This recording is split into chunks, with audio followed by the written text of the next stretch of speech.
one of the issues that the media zoomed in on, which everybody around the planet would have been aware of, was the release of Nelson Mandela. How could we forget that? We've even got an image of him on our set because it's almost iconic with regards to the African historical recent experience. I'd like to bring you in, Ayo, on that, because the focus on key African individuals changes depending on the political agenda. Nelson Mandela was not always revered in the Western media as he is now. And also Robert Mugabe once upon a time was the flavor of the month, but he isn't now. I mean, can you explain to our viewers what the dynamic is there with regard to, you know, preference or non-preference and promotion or non-promotion of particular key individuals? Absolutely. If you think about South Africa, during the apartheid movement, clearly back then, Britain, for example, clearly State Mackenzie actually called Nelson Mandela a terrorist. And that was the perception that the blacks, even though it was their land, the white supremacists which were taking control of that land, they could do nothing wrong. And the media tried to portray that picture as if it was correct when it was completely wrong. If you look at Mugabe, across Africa we have a problem, and we've got to acknowledge that. We have Africans, leaders who think the job is for life. We have presidents in Cameroon, in Egypt, and across Africa who've been in power for 25, 30 odd years.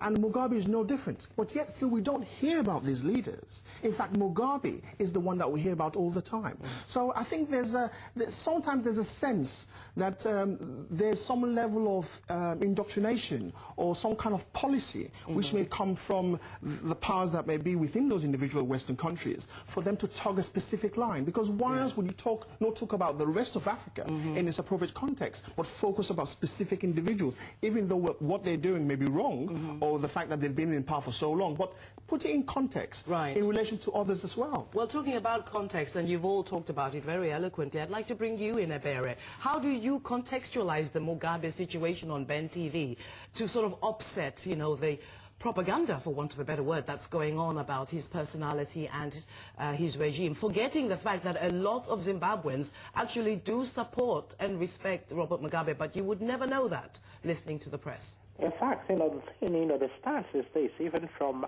our perspective, is that most times, the Western governments, have, changing interests, and the thing is seen in their reaction to him. The people love, the people of Zimbabwe, most of them, love Mugabe. But Mugabe, kind of, came up with, policies that maybe, didn't suit a lot of, British farmers who are there, and who are also, invariably, linked, to, some key government officials here. We are, up, to support democracy and, of course, good practice, rule of law. Therefore, if it is, heavy-handed, against his, political opponents, we will report it, the way it is. But at the same time, we go into investigate to make sure that, some, criticisms here are just, not based on selfish interests of the farmers, concerns, but also, breach of rule of law. So, Africa has got a female president.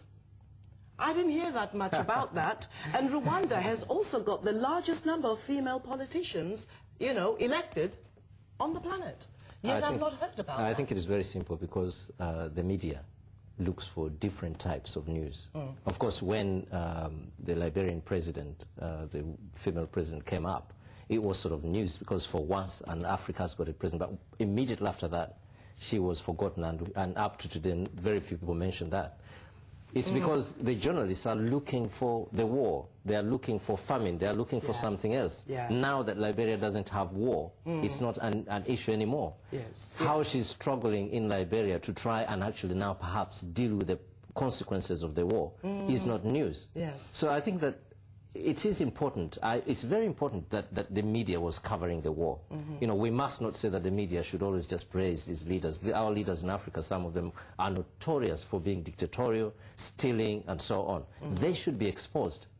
But what the media should try to do is, in exposing that, are you actually exposing for the sake of exposing? Or are you trying to perhaps bring in to see how that society can be constructed, can be developed, can get out of that problem. And therefore, the efforts of that female president in Liberia right now should be, for me, very, very important, so that we know how she's dealing with the legacies of the war in Liberia. And also, Ayo, maybe, you know, another thorny issue, HIV and AIDS. People automatically now, because I think of the media predominantly, associate HIV and AIDS predominantly with the African continent, South Africa in particular. And if you remember, when this horrible condition first hit the planet, there were very clear scientific, quote-unquote, statements saying that HIV/AIDS originated in Africa. And yet further studies prove that this was not the case. But in a lot of people's minds, that further research that disproved that assertion never got much publicity. So for a lot of people, HIV/AIDS started in Africa and is an African problem and a scourge upon the planet because of Africans. Absolutely. We've got used to the fact that anything that happens in the world, they would try and find the blame back to Africa. Thankfully, even to the credit crunch, they've not been able to achieve that. I mean, they would have used that. But let's look at a simple thing like malaria. 6,000 children die, or adults and children die every day. I mean, if that was happening in Western Europe, we would have a situation where the media would say, we've got anarchy on our streets. The medical facilities have failed, the government is to blame, corruption is at hand. But we hear nothing of this.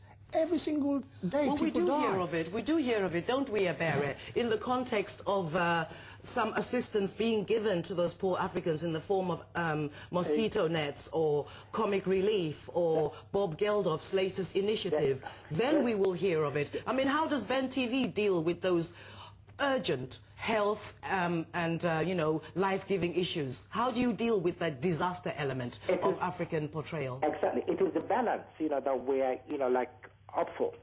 Always the balance. For instance, you know, if those things happen, of course, the malaria, you know, scourge is there. You know, the famine from time to time come there.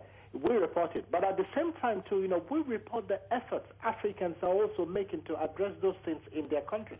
Ebere, thank you so much. You know, I mean, I hope a lot of our viewers do go and watch Ben TV if they have the opportunity, because a positive portrayal is being shown there, as Ebere is telling us. But now, a final word from you, Vincent. In an ideal world, what would you like to see the press doing, not just in the West, but all over the world, with regard to how Africa is reported? Ideal case scenario. First of all, to give an opportunity for Africans to speak for themselves. They really know better about themselves, and they can articulate very eloquently about their struggles, their pains, their tribulations, but also their hopes.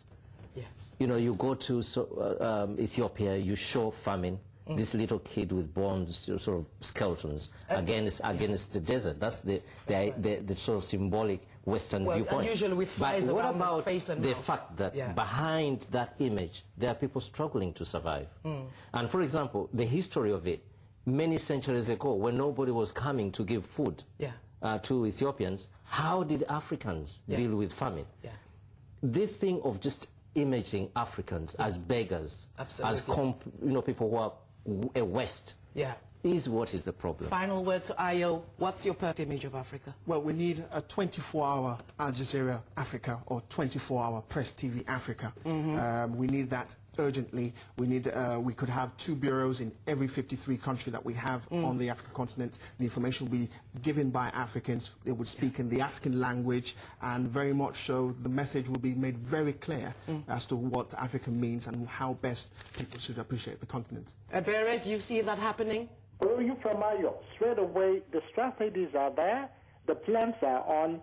Africa is going to have, you know, a station, a channel that will match the CNNs of this world and the Al Jazeeras of the Arab, world. I look forward to that day, Ebere. Gentlemen, thank you so much. Unfortunately, that's all the time that we have for today. And if you've got any comments that you'd like to make on today's topic, please feel free to email us at africa@presstv.co.uk. That's africa@presstv.co.uk. Many thanks to my guests, Mr. Ayo Johnson, Vincent Magombe, and Ebere Nzewuji on the telephone. Thank you again for watching, and join us again at the same time next week.